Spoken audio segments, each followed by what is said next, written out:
Hello and welcome to another edition of our recycling podcast. Recycle, don't be a waster.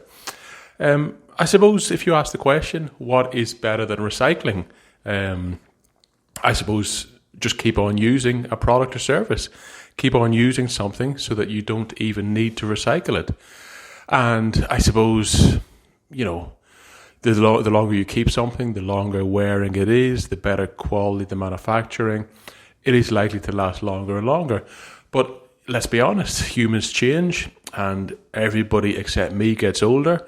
Obviously, I just stay the same age. But people get older and, they grow out of things. They grow out of lots of things that we consume and buy at certain times in our lives. And what got me thinking about this week was we had a rubbish collection, a hard rubbish collection, and I was leaving out some items for collection that couldn't be recycled, and some of the items were kids' seats for car seats. And you might ask me the question, why did I not give these to somebody else? And the answer is, I tried to. I looked into it. I offered them to someone. I said, would you like these seats? And the answer they gave me was, I can't take those because they are expired. And I didn't actually, I had to check the legislation on this, but with kids' seats, there is an expiry date, 5 years or whatever it is, depending on the manufacturer. And the argument is that because they're in cars, the sunlight will weaken the plastic, decrease the safety, etc. of the product. And yeah, I can see that makes some sense. Obviously, we'll get into, I think in a future podcast, we might look at the planned obsolescence conspiracy theory for those recyclers who enjoy a good conspiracy theory. But it is, things do not last forever. And I suppose in this podcast, we are going to look at a couple of simple options that people have for donating or giving away items that otherwise would end up in landfill. Where can you give things that you don't need, but that might still have value to somebody else? What options are available? And I'll be honest, this market is not as big as it probably should be.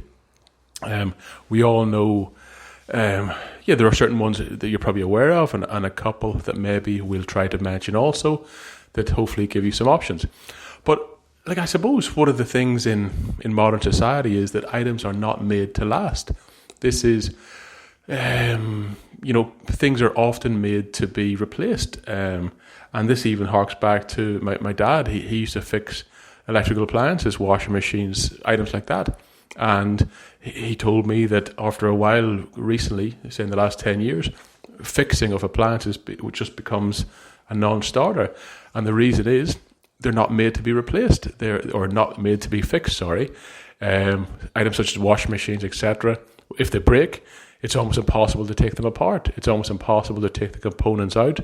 They're not manufactured in that way. So things are almost, it seems as if we're designed to end up in landfill.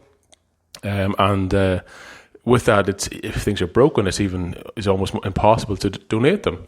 But I suppose what we will do is we'll run through some aspects, but there are real, hold-ups or handicaps to donating items, whereby are people willing to accept them? They have to be of a certain quality control issues, and these sort of things. So when we run through these options, we'll discuss some. I think the one that probably people are most aware of is the hard rubbish collection days that you have in most cities in Australia, where people leave out furniture they don't need, etc., on the side of the street, and then people will drive past, pick it up. You'll see people taking out aspects that are beneficial for them.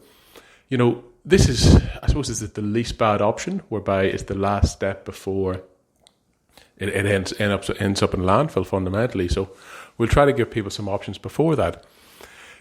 For high quality stuff, for high quality plates, cups, anything really, there's the options of the charity shops, whereby you can donate them to Salvation Army, St Vincent de Paul, the Smith family as well, who do collections.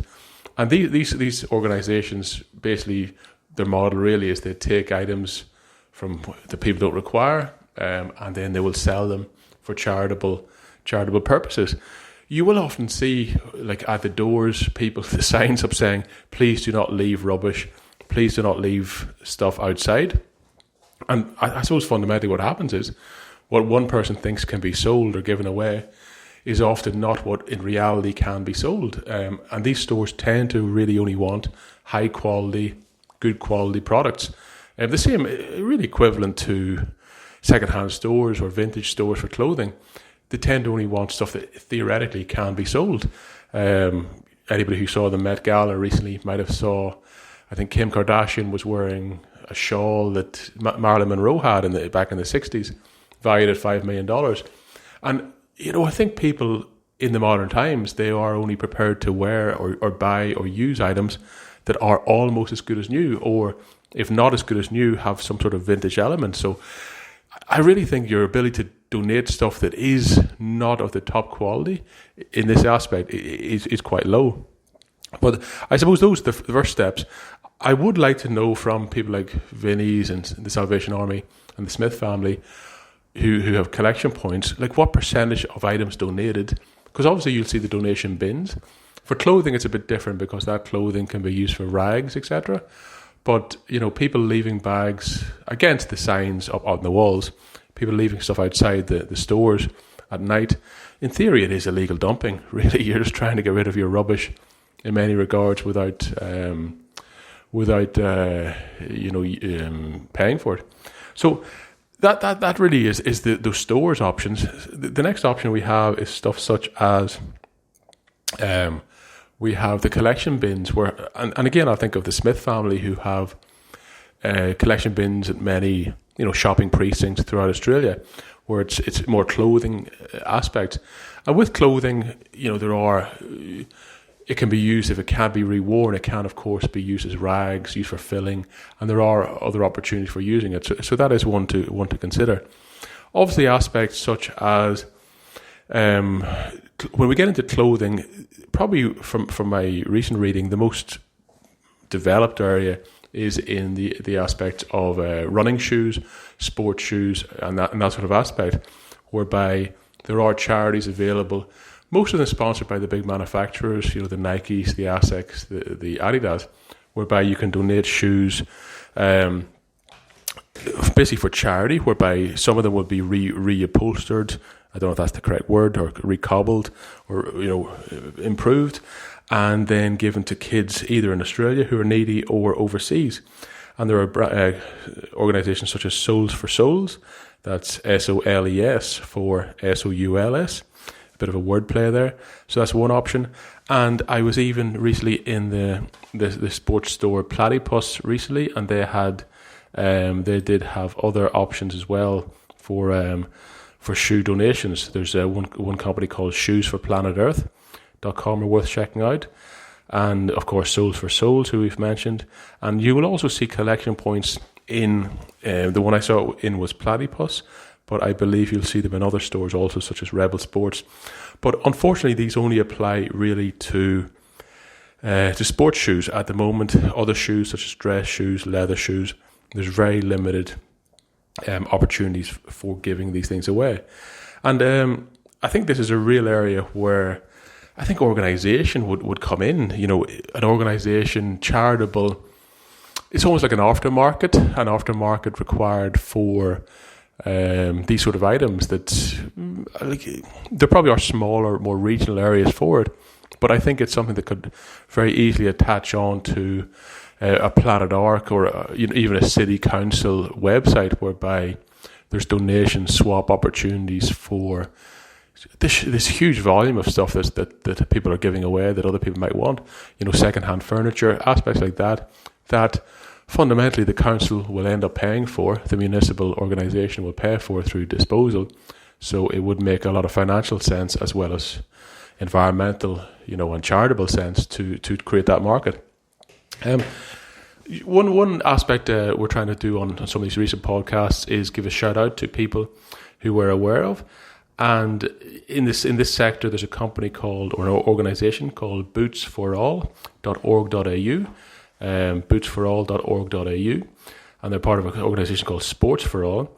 And they have they have a website there, bootsforall.org.au, where they discuss how they football boots for the different types of football that people play, kids, boys and girls, and you can donate boots to them, and they will be used or provided to kids in need who can't afford to go out and buy a new pair of boots. So again, that's a great initiative, and we'd like to promote that. I think with football, especially for kids, when you're growing through, football seasons can be short, and when by the time the next football season rolls around, a kid can have outgrown those boots, 6 months later. So sometimes the boots that you're buying are top quality and they're not being worn maybe more than probably 10 or 15 times. They're probably still in excellent quality and are perfectly suitable for donation. So I'd like to recommend that one to people. Of course, anyone else has anything they'd like to, any websites, any organisations they'd like to promote, feel free to reach out to us. We'll always give a shout out and mention also in the show notes to any organisations that I think our listeners will be interested in hearing about. So reach out to us. Okay, so have a great weekend, and remember, recycle, don't be a waster.